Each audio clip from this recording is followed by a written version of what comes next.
Afternoon students. நம்ம காலைல கிளாஸில் மெஷர்மெண்ட்ஸ் பார்த்தோம். 2.3 கம்ப்ளீட் பண்ணிட்டோம். இப்போ இந்த நம்ம ஆஃப்டர்நூன் கிளாஸில் 5.1 பார்க்க போகிறோம். இன்ஃபர்மேஷன் ப்ராசஸிங் ரொம்ப ஈஸி தான். இதை புக்கில் அப்படியே அட்டன் பண்ண போகிறீங்க. ஃபஸ்ட்டு பாருங்கள், ஃபஸ்ட்டு சம்முக்கு பிக்சர் பார்த்து அப்படியே இங்கே ஆன்சர் மார்க் பண்ண போகிறதும். எத்தனை ஸ்டார் இருக்குன்னா 2 ஸ்டார்ஸ். ஃபஸ்ட்டு பிக்சரில் பாருங்கள் 2 ஸ்டார்ஸ் இருக்குது. அடுத்தது 4, 6, 8. சரி, நம்ம இப்போ இதில் எழுதணும் அப்படின்னு சொன்னால் y is equal to 2n where n is equal to 1 2 3 பாருங்கள், போட்டு பார்த்தீங்கன்னா ஆன்சர் வரணும். 1 2 3 அப்படியே எக்ஸட்ரான்னு போட்டிங்கன்னா y is equal to 2 into first number 1 போட்டிங்கன்னா 2 சாட்டிஸ்ஃபை ஆகும். அதே போல் 2 போட்டிங்கன்னா 2 2 4, 3 போட்டிங்கன்னா 6 சாட்டிஸ்ஃபை ஆகுது இல்லைங்களா? ஸோ அப்போ இதுக்கான ஆன்சர், ஃபஸ்ட்டுக்கான ஆன்சர் எது? இதுதான் ஃபஸ்ட்டுக்கான ஆன்சர். இதுதான் ஃபஸ்ட்டுக்கான answer. The sequence 2 4 6 8 general condition வந்து y is equal to 2n. Second பாருங்கள், அதே போல் தான் இந்த பிக்சரை கவுண்டிங் பண்ண போகிறோம்.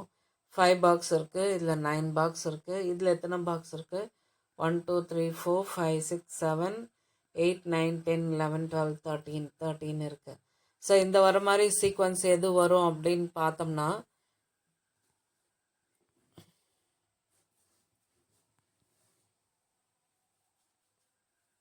இதுதான் செகண்டுக்கு இந்த ஆப்ஷன் தான். y is equal to 4n plus 1 போடுங்களேன். y is equal to 4n plus 1. ஃபஸ்ட்டுக்கு n is equal to 1. இங்கே 5 9 இந்த நம்பர் வச்சே எடுத்துக்கலாம். 5 9 13 அப்படின்றது நம்ம நம்பர் வச்சு எடுத்துக்கலாம். அடுத்தது இந்த பாக்ஸில் பாருங்கள் 4 இருக்குது. இது வந்து என்ன இருக்குது? 16 இருக்குது. இது 36 இருக்குது. அப்போ இந்த நம்பர் வர மாதிரி சீக்வன்ஸ் எங்கே வருதுன்னு பாருங்கள். 4 இதோ வருது பாருங்கள். 4 16 36 64. அப்போ ஜென்ரல் ஃபார்ம் என்னவா இருக்கும்?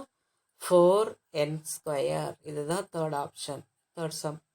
ஓகேவா? ஃபோர்த்து பாருங்கள். ஃபோர்த்தில் என்ன கொடுத்துருக்காங்க? 1 2 3 4 5 6 7 8 9 9 இருக்கா? 9 வர மாதிரி நம்பர் எங்கே இருக்குது பாருங்கள். 9 சாரி, இந்த எல்லோவை கவுண்டிங் பண்ணும். இந்த 1 4 9 6 1 4 9 16. இப்போ ஜென்ரல் ஃபார்முலா வந்து y is equal to n². அதே போல் தான் லாஸ்ட்டுக்கு 3 4 5 6 3லேருந்து ஆரம்பிக்குது. அதோட ஜென்ரல் ஃபார்முலா எங்கே இருக்குன்னு பாருங்கள். 3 அந்த ஊருக்கு பாருங்கள். 3 4 5 6. அப்போ இந்த ஜென்ரல் ஃபார்ம் வந்து y is equal to x plus 2. அப்படியே இந்த கவுண்டிங் பண்ணி ஆன்சரை மார்க் பண்ண வேண்டியது தான். அந்த சீக்வன்ஸை பார்த்து ஜென்ரல் ஃபார்முலா மார்க் பண்ண வேண்டியது தான். இதை பண்ணிடுங்க. ஆப்ஜெக்டிவ் டைப்ஸில் பாருங்கள். ஃபஸ்ட்டுக்கு அதே போல் தான் பாக்ஸ் கொடுத்துருக்காங்க. எக்ஸ் வேல்யூஸ் y வேல்யூ கொடுத்துருக்காங்க. ஈக்குவேஷன் கொடுத்துருக்காங்க. எக்ஸுக்கு எப்பயுமே எந்த ஒரு வேல்யூமே 1 2 எக்ஸட்ரா எடுத்துக்கலாம். நம்ம இதை கிராஃபில் போடும்போது உங்களுக்கு ஈஸியாக புரியும். எப்பயுமே எக்ஸோட கவுண்டிங் வேல்யூஸ் வந்து 1 2 3 அப்படின்ட்டு தான் இருக்கும். இந்த பக்கம் மைனஸ்லேயே இருக்கும். 0 -1 -2 அப்படின்னு எடுத்துக்கலாம். பாசிட்டிவ் நம்பர் எடுத்துக்கலாம். சரி, இப்போ எக்ஸுக்கு 1ன்னு எடுத்துட்டோம்னா ஒய்யோட வேல்யூ என்னவா இருக்கும்? இந்த ஈக்குவேஷனில் போட்டு பார்க்கணும். சாட்டிஸ்ஃபை ஆகணும். எக்ஸுக்கு 1 போட்டால் ஒய்யோட வேல்யூ கிடைக்கணும். அப்போ அதுதான் கரெக்டான answer. So y is equal to 4 into முதல்ல 1 போடுறோம். தட் இஸ் 4 ஆன்சர் கிடச்சிருச்சு. ஸோ ஒன்று மட்டும் போட்டு கரெக்டாக ஆன்சர் கரெக்டானா கரெக்டுன்னு சொல்ல முடியாது. ரெண்டாவதையும் நம்ம போட்டு பார்க்கணும். ஸோ அப்போது y is equal to இது x is equal to 2ன்னு போடு. x is equal to போட்டால் y is equal to 4 into 2 என்ன கிடைக்குது? 8 கிடைக்குது. அடுத்தது x is equal to 3ன்னு போட்டால் y is equal to 4 into 3 என்ன கிடைக்குது? 12 கிடைக்குது. அப்போது இப்போ ஒரு 4 வேல்யூஸ் போட்டு பார்த்தோம்னா கரெக்டாக வரணும். ஸோ நமக்கு வருது மேக்ஸிமம் 3லேயே வந்துடுச்சு. எல்லாமே வேல்யூஸ் கரெக்டாக வருது ஒய்யோட வேல்யூ. ஸோ அப்போ ஃபஸ்ட் ஆப்ஷன் தான் correct option. So next third last question. Identify the correct relationship between X and Y from the following table. So இங்கே அதே போல் தான் இத்தனை ஆப்ஷன்லேயும் நம்ம போட்டு பார்த்துட்டு வந்துட்டு கடைசி இதுதான் கரெக்டாக வரும். பாருங்களேன், நான் மறுபடியும் சொல்ல நான் இப்போ தான் சொன்னேன் இல்லையா? எக்ஸுக்கு வேல்யூஸ் பாசிட்டிவ்லேயும் எடுத்துக்கலாம், நெகட்டிவ்லேயும் எடுத்துக்கலாம். அப்படி 0வும் மிடில் வேல்யூவும் வரும் அப்படின்ட்டு. இப்போ அதே போல் போட்டிருக்காங்க பாருங்க. கிராஃபில் அடுத்த வருஷம் நம்ம இப்படி தான் போடுவோம். ஃபஸ்ட்டு பாருங்கள், எக்ஸுக்கு when x is equal to minus 2னா yக்கு இதை டைரெக்டாக சப்ஸ்டியூட் பண்ணுவோம். y is equal to minus 3 into minus 2. So answer என்ன கிடைக்குது? 6 கிடைக்குது. இதோ வந்துருச்சுங்களா? அடுத்தது பாருங்க, X is equal to 1 minus 1ன்னு போட போகிறோம்.